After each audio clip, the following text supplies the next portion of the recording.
Pimpinan, sudah dapat ini mungkin terakhir pimpinan, penutup pimpinan. Terus masih panjang kita nunggu Yunus sebenarnya. Silakan. Get.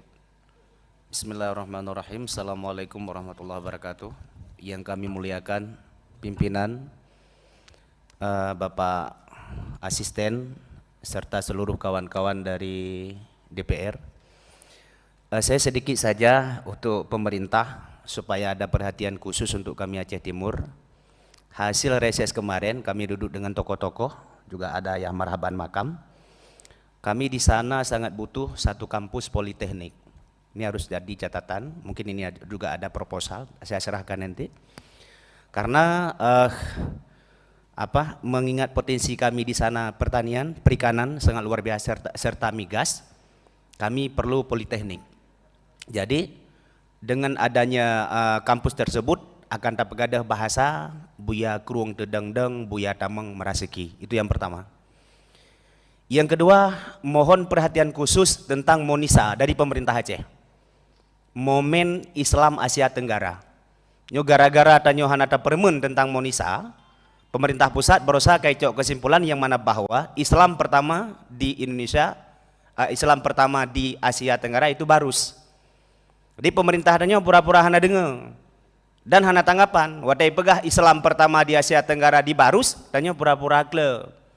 Pada Islam pertama di Asia di Perla, malah jembatan ke tempat makam Sultan ala izin Said Maulana Abdul Aziz Shah sampai saahnya ambruk hana sapermun. Jadi nyan mohon tegedina anggaran perubahan duasa nyo harus fokus Pak Asisten. Jadi nyan harapan ulun. Nyan na perubahan peget male na yo. Jakartanya si tukang semengut, tanya pingut. Yang geleh saboh terakhir. Nya mungkin kedua tulung pegah masalah kuala, baru salung duk dengan Panglima Laut Bandung. Kualai dicut, nya juga na proposal nekalen.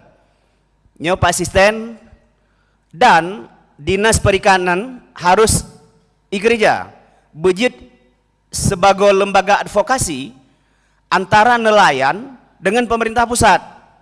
Lawetnya nelayan menjarit. Karena yang mendapat, yang merempek minyak non subsidi 30 GT ke bawah.